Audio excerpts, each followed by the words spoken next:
Learning target 5, we're going to have you switch this. It says construct. We're not so much going to do construct as it is going to be to interpret. So in your notes, you can cross off construct and write interpret. So you're going to be interpreting dot plots, histograms, and box plots for data on a real number line. So we're going to start with dot plots.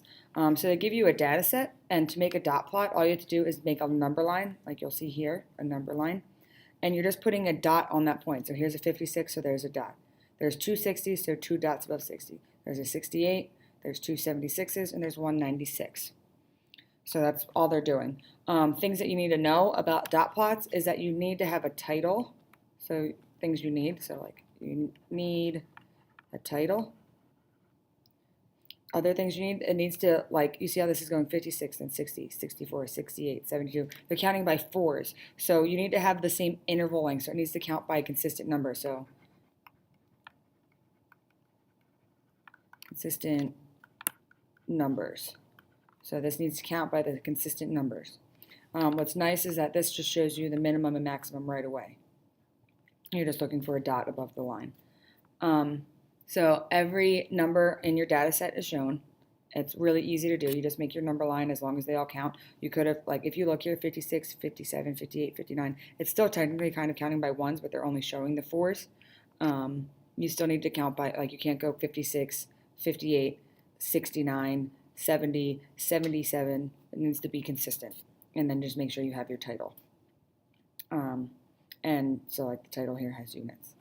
So that's how we read a dot plot. Okay, so this is a histogram, and this looks a lot like a bar graph, but it's different. We're going to get to why they're different. So histograms show data by, like, frequency of each interval. So here's a bunch of points.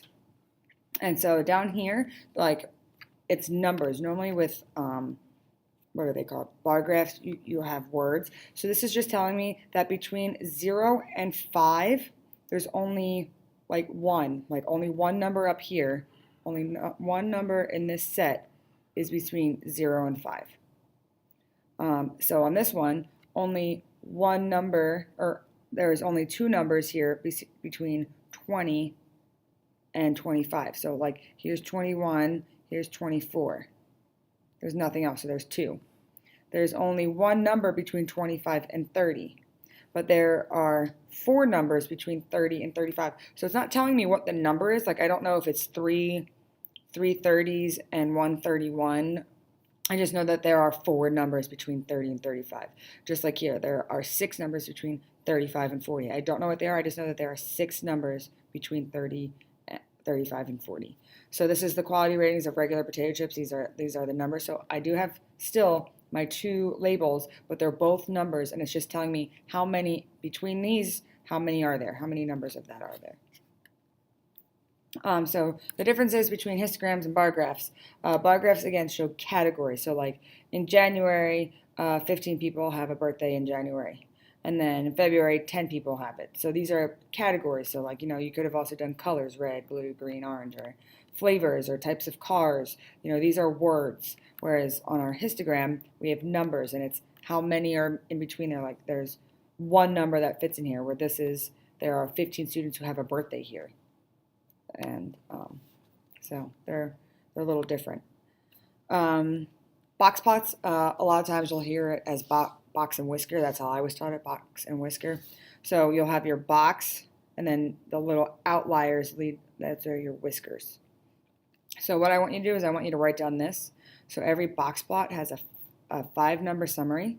So we mark our Q1 and our Q3 and our median with line segments. We draw a box around them. We mark our min and our max with a point, and then we draw our line. So that's what they did here. So if I'm doing that, we have a line. That's not a very good line. So just say, here's my median. Here's my Q3.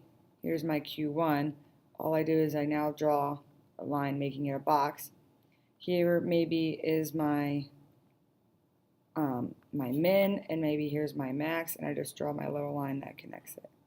These aren't very straight lines, but that's all they're doing. So here you can see this is the min, here's my Q1, my median, my Q3, my maximum. Same thing here. Here's my median, my Q1, my Q3, my max is all the way up here, my min's here. So before class, these box plots summarize the final test scores of two of Mrs. Warner's algebra classes. Which has the greater range of scores? Which has the greater IQR? So that's remember that's our interquartile range. That's our Q3 minus Q1. And which class did the greatest fraction of students score above 80? So this is all interpreting. So we didn't really do that in this. We're going to do this a lot in class, finding different ways to read all of these. So again, when we're looking at these, what do these tell you? Go back if you need to Learning Target 4, rewatch that because we talked about what those different numbers mean, what these mean. So just see if you can now apply that to this. So that's why I'm not really telling you how to do it in this video. I'm seeing what you can apply, what you already know. We will be practicing this in class a lot though.